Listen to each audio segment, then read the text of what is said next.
एखादी जर बाई आपल्या नवऱ्याला म्हणाली तुम्ही बाहेर राहा कायमचे, पण मी सतत तुमच्या चिंतनात असते, अवघड जाईल नाही आपल्याला ऐकायला सुद्धा, नाही का? तू बाहेर गावी राहा, मी तुझ्या चिंतनात असते, सतत मला तुझं चिंतन. अगं काय करते चिंतनाला त्या? काय सगुणाची ओढ असणं हे जसं अत्यंत महत्वाचं आहे. एक लक्षात ठेवा, कोणत्याही गोष्टीचं असंच आहे,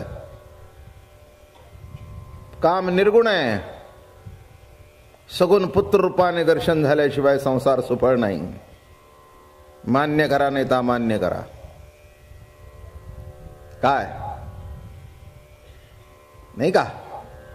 ती कामाची अवस्था दिसत नाहीये, निर्गुण आहे ती, पण तो नुसताच भोग भोगला तर ती वासना होते, आणि जेव्हा त्याचं सगुण रूपांतर होतं, लक्षात ठेवा, ते सगुण बाळच म्हणजे तो सगुण बाळ कृष्णच पती पत्नीचं जीवन एक रूप करून टाकतो. हे अत्यंत महत्वाचं आहे. म्हणून सगुण हे श्रेष्ठच आहे, निर्गुण कमी नाही आहे. विशिष्ट अवस्थेमध्ये निर्गुणाची उपासना असावी आणि विशिष्ट अवस्थेमध्ये सगुणाची उपासना असावी. ज्ञानेश्वरी वाचत असाल तर कळेल. विशिष्ट ठिकाणी कर्म हे बरोबर आहे, ते कर्म त्या पद्धतीने घडावं लागतं, पण जिथे असायला पाहिजे तिथे ते कर्म असूच नाही. कर्म मागे पडावं आणि त्या कर्माला भक्ती नाव यावं.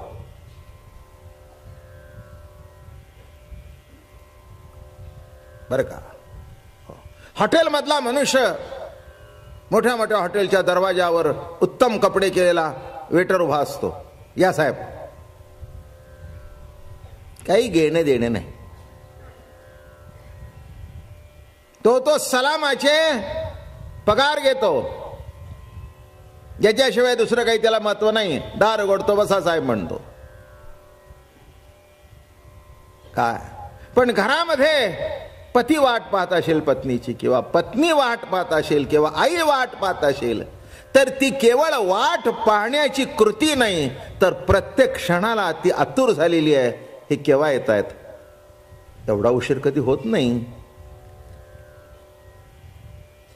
एवढा उशीर कधी होत नाही. आज 1.5 तास झाला. माझं बोलणं कळलं का? आज 1.5 तास झाला. तितक्या शेजारच्या काकू आल्या. काय वाट बघताय? आमचा बाळू आला नाही. अहो येईल की, कुठे जातो? एवढा का बाळू लहान आहे का? दुसऱ्या दिवशी तिच्याची तसंच केलं. ते म्हणले काकू काय करताय? म्हणले आमचा आला नाही हो, 1.5 तास झाले. मग मी काल काय करत होती? गप्पासाने येईल की. माझं म्हणणं कळलं का? येईल की. दुसऱ्याच्या बाबतीत कर्म असतं आणि आपल्या बाबतीत प्रेम असतं. त्या कर्मामध्ये जेव्हा प्रेम ओतलं जाईल तेव्हा ते कर्म कर्म राहणार नाही, बर का? त्याचं भक्तीत रूपांतर होतं. म्हणून मुद्दा मांडला की प्रेमिकांचा मार्ग हा कर्मप्रधान नाही, अथवा त्या ठिकाणी चित्तवृत्तीचा निरोध सुद्धा करायचा नाही. माझं हे जरा निराळं प्रवचन वाटेल तुम्हाला, वाटण्यासारखंच आहे. कृष्णचरित्र आहे.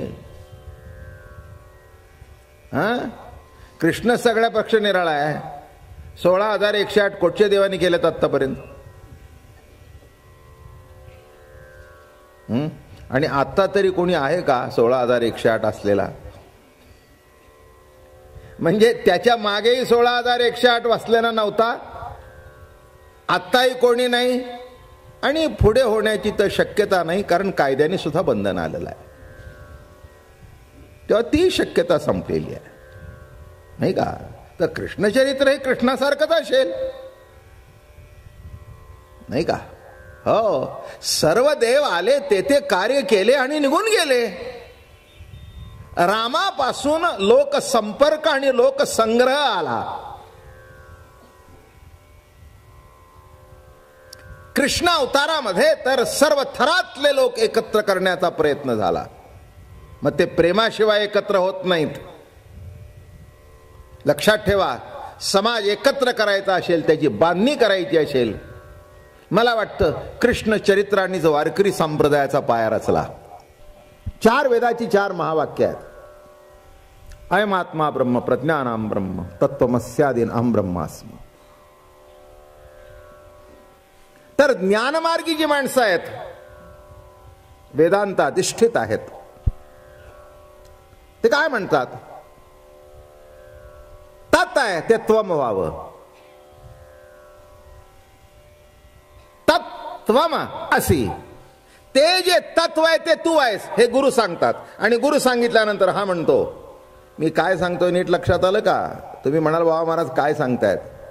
मी तुम्हाला रासक्रीडा सांगतोय, पण ती फार निराळ्या तऱ्हेने सांगतोय बरं का. तत्त्वम असी, इथे जर थांबला तर रस कुठून आणि रास कुठून? काय सांगतं?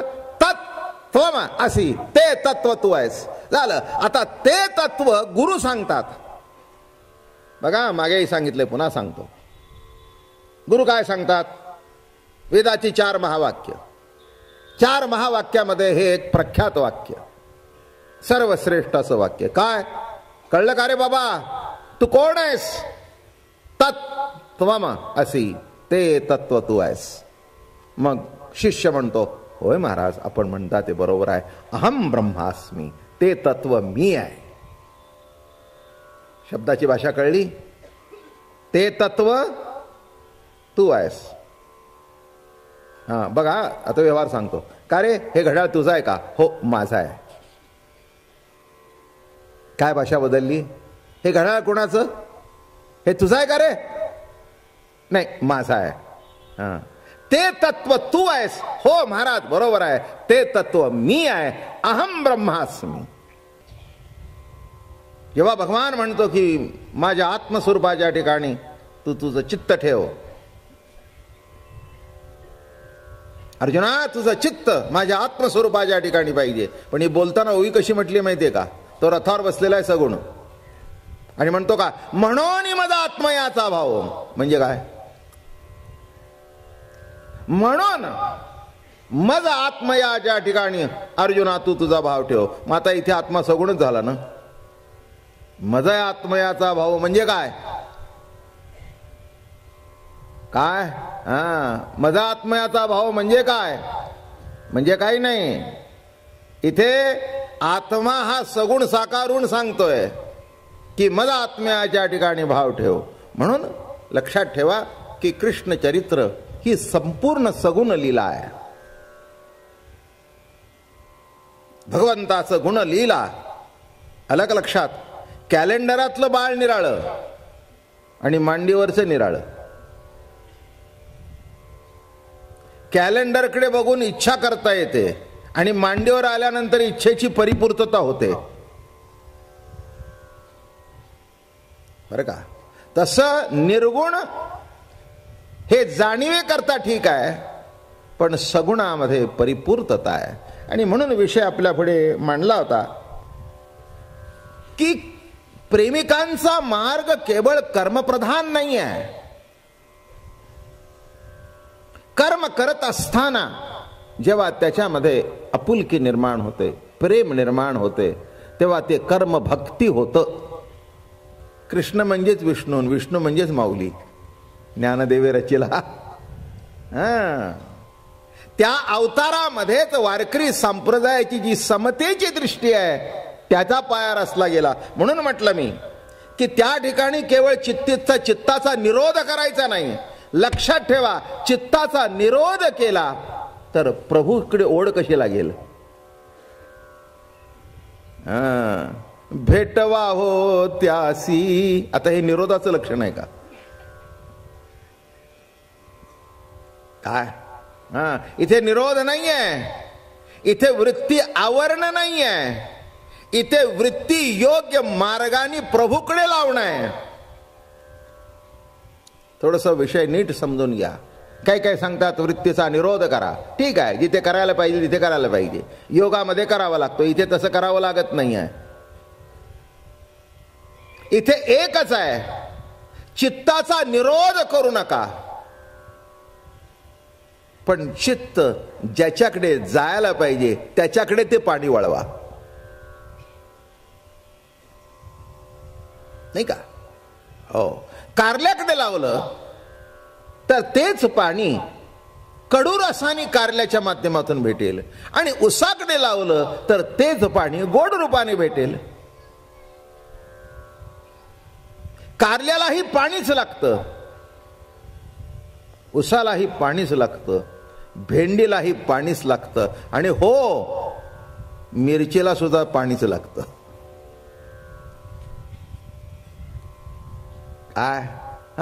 काय गंमत आहे?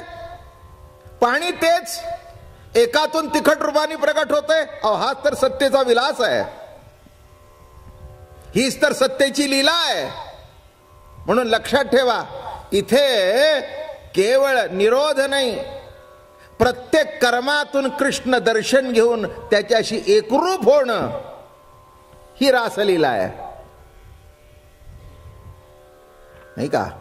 ही भोगलीला नाही आहे, काम निरोध लीला आहे. पण निरोध कशाचा? लक्षात ठेवा, जी आपली वृत्ती अशी आहे, विकार अधीन झालेली आहे, ती विकाराधीन न होता त्या वृत्तीला त्याच्यामधून प्रेम रूपाने एकरूप करायचं प्रभूशी. नवरा समोर असला तरी श्रेष्ठ आणि समोर नसला तरी श्रेष्ठच ना? नाही, एवढं तरी कळलं का? नाही, दृश्य रूपाने समोर असला तरी श्रेष्ठच, आणि अव्यक्त रूपाने कुठे बाहेरगावी गेला असला किंवा ऑफिसला गेला असला म्हणून काही कमी झाला का? उलट समोर असेल तर आहे ही निश्चिंती असते, जरा लांब गेला तर विरह जास्ती होतो. आहे म्हटल्यानंतर एवढं लक्ष नसतं, पण बाहेर गेल्यानंतर जेवणाच्या वेळेला आठवण होते, नीट जेवण मिळालं असेल का? जेवले असतील का? बरं का? घरामध्ये देहाने कृती करत असते, पण विराहामध्ये मन सुद्धा त्याच्याशी एकाग्र झालेलं असतं, आणि ते मन एकाग्र करण्याकरता सगुण लागतच. मन निर्गुण आहे, पण सगुणाचं चिंतन करतं, म्हणून कुठेतरी कोणाच्या तरी मागे जातं, नाही का? असं आहे का की मन कुठे जातं? कुठे जात नाही. शब्द स्पर्श रूप रस गंध 5 विषय आहेत. 5 विषयापैकी ज्याला ज्या आवडेल त्या विषयाच्या मागे मन जातं. ज्ञान्यांचा देव निर्गुण आहे, हे सत्य आहे. भक्तांचा देव सगुणी आहे आणि भक्तांचा देव निर्गुणी आहे.